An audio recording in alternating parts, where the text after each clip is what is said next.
everybody say the same thing before I fought with Golovkin. No, he's a monster. He's gonna knock out Canelo. He's this and that. At the end of the day, it's not the same. Being in the ring with other fighters like being in the ring with me. It's different. Benavidez is a good fight. He's a good fighter, but I mean, man, I've been in the ring in hard fights with every single good fighter there. So. What a surprising twist of events. Canelo Alvarez has finally responded to the news that he could face David Benavidez in a fight worth $600 million. Canelo has spoken publicly after recent reports suggested the matchup may be forced following confirmation from Michael Benson about a ruling from the WBC. According to the organization, led by President Mauricio Suleiman, Benavidez is expected to challenge Alvarez in March. This development has quickly stirred discussion across the boxing world, adding even more intrigue to an already intense situation between the two fighters. Defeated planned in March of this year. Yeah. So his date for mandatory position is March 2024. Wow.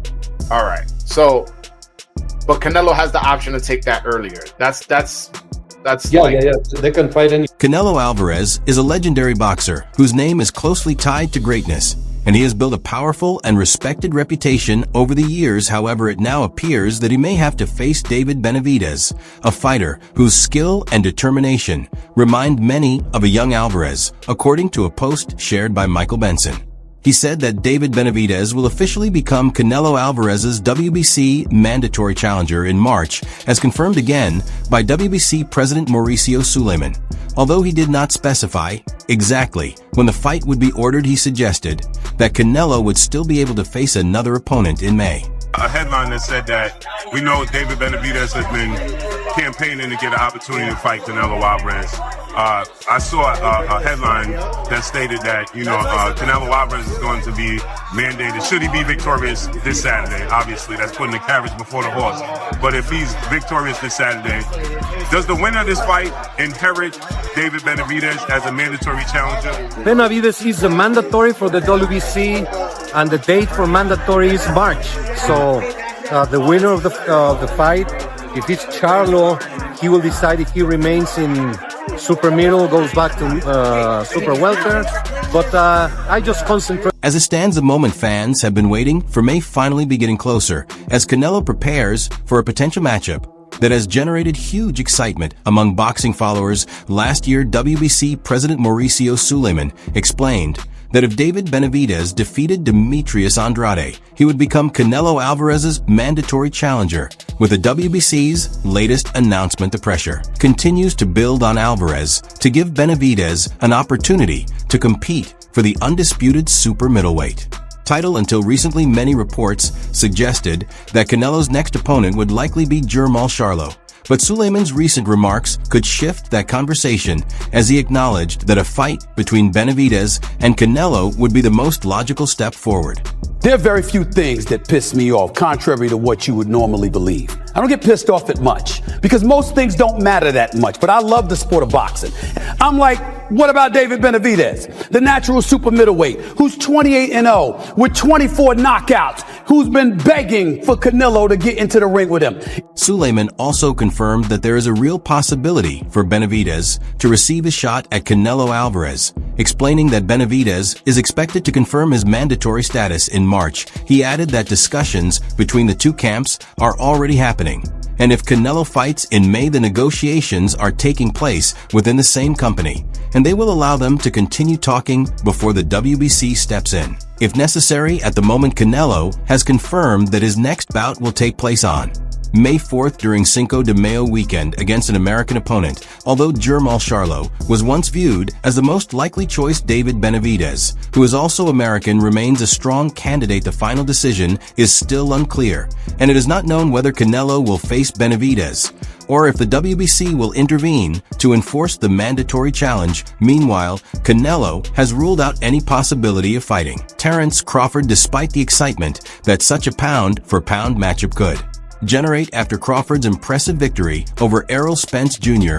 last year. The significant size difference between the two fighters, with Canelo being much heavier, also plays a role in that decision. When asked directly about the potential fight, Canelo simply said no, and explained that even if he won, critics would claim Crawford was too small, so he believes there is little to gain from the matchup. Canelo will still return to the ring on Cinco de Mayo weekend, with the fight scheduled for May 4th in Las Vegas, with possible venues including T-Mobile Arena or MGM Grand Arena. After his win over Charlo, he was asked about future opponents and gave a short response showing little interest in Crawford. On the other hand, Benavidez has repeatedly challenged Canelo for the undisputed title at 168 pounds, saying that if Canelo wants the fight, he is ready at any time, and that his work in the division is not finished. If the fight does not happen, Benavidez says he will continue facing other contenders in the deep super middleweight division, but he remains prepared should the opportunity arise, especially with his connection to Al Haymon's PBC,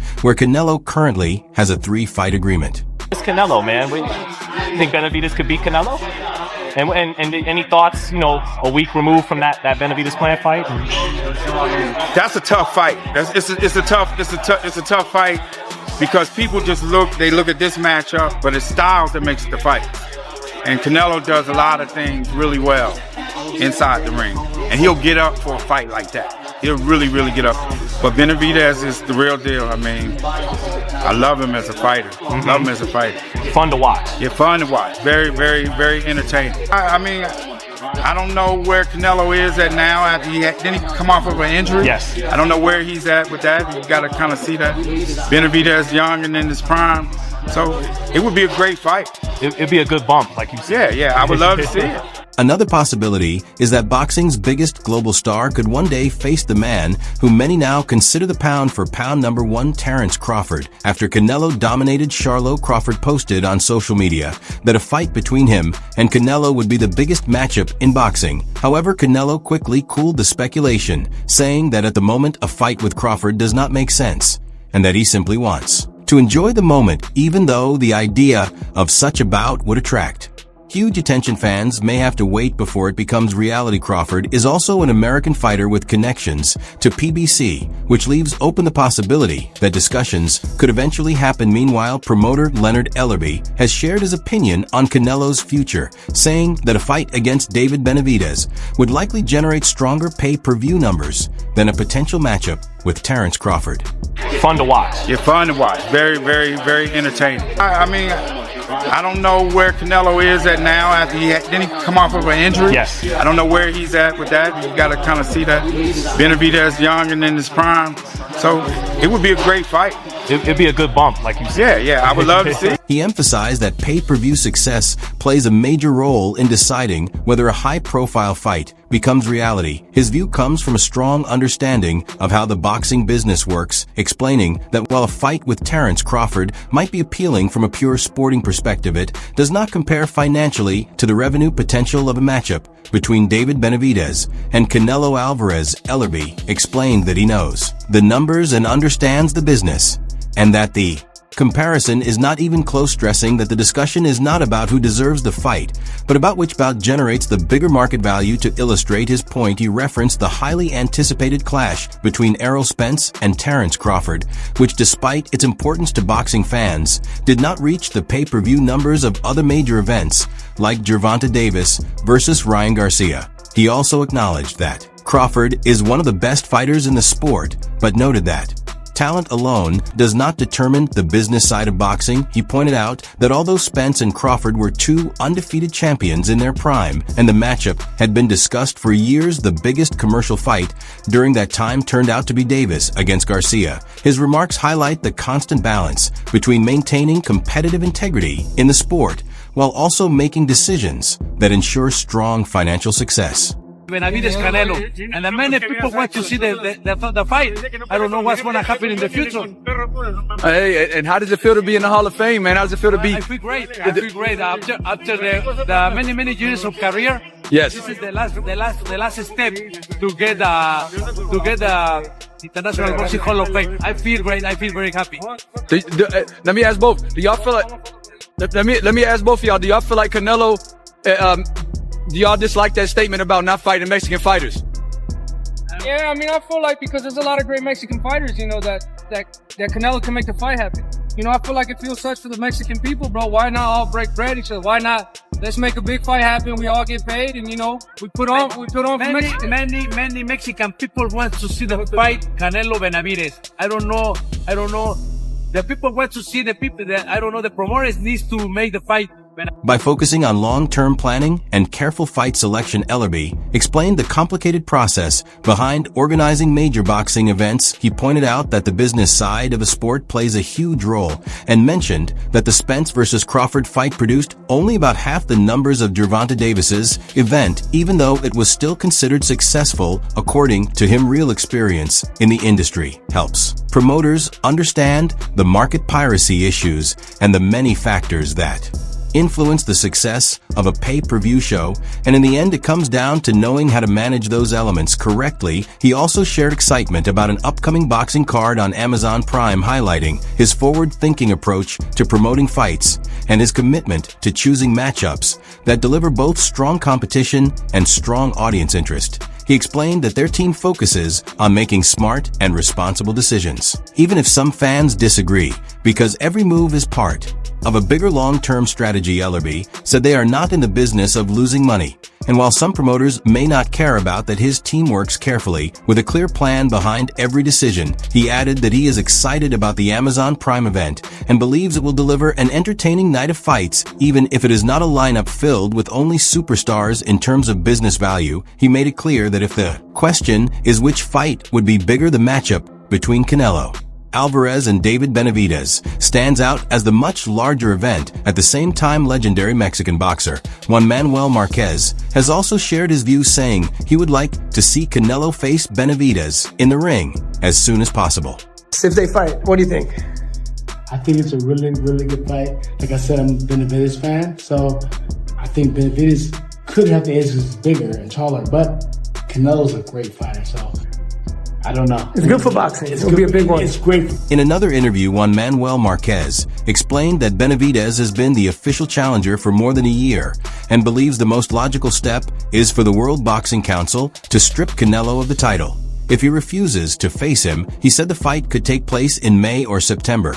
But the important point is that Benavidez holds the mandatory position and deserves the opportunity to challenge the Mexican champion. Marquez added that if the fight does not happen, the WBC should take action and remove Canelo from his champion status, because Benavidez is openly demanding his chance and repeatedly making it clear that he deserves the opportunity. According to Marquez, if Canelo refuses the matchup, the organization must strip him of the belt. On the other hand, Canelo previously stated in an interview with Hugo Sanchez that he plans to continue boxing for at least 4 more years, explaining that he has felt at his best between the ages of 28 and 29 and believes 37 would be a good time to step away from the sport and enjoy life with his family and other interests before retiring. Canelo has also expressed a desire to fight at Mexico's major sports venue, the Azteca Stadium in Mexico City, saying he would love to compete there before ending his career after defeating German Charlo. Canelo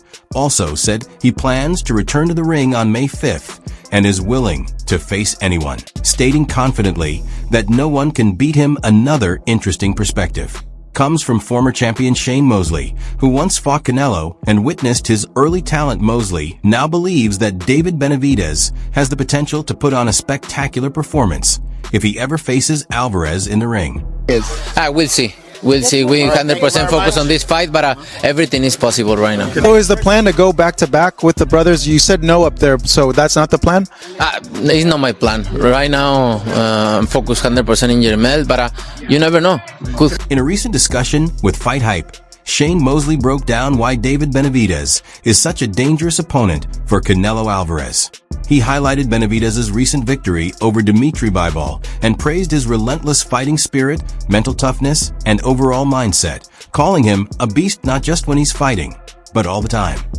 Mosley noted that even though Bivol is not as big as Benavidez, he still had to give his all to compete, emphasizing Benavidez's ability to push any opponent. Mosley explained that a fight with Canelo would force the Mexican star to adapt. Canelo isn't going to be able to sit back and counterpunch. he's going to have to fight the whole time.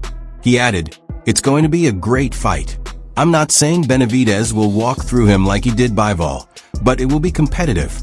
Canelo can crack, and he has good counter shots. I've been in the ring with him." On Benavidez's physical advantages, Mosley highlighted his size and reach as key factors. Canelo is very fast, with good speed and ring IQ, but Benavidez might be a little too big. He's too tall, and his arms are too long. That could be a problem, as we saw when Canelo fought Bivol. Mosley's analysis underscores the tactical challenges and physical dynamics that make a Canelo versus Benavidez matchup so compelling, giving the boxing community a preview of what could be a memorable and high-stakes encounter. The big question now is how Canelo will respond to the looming challenge posed by Benavidez. It is steadily improved, and I think as a coach, that's what you look for in a fighter. You look in a young fighter, it doesn't matter the age, just fight by fight, he seems to be getting better.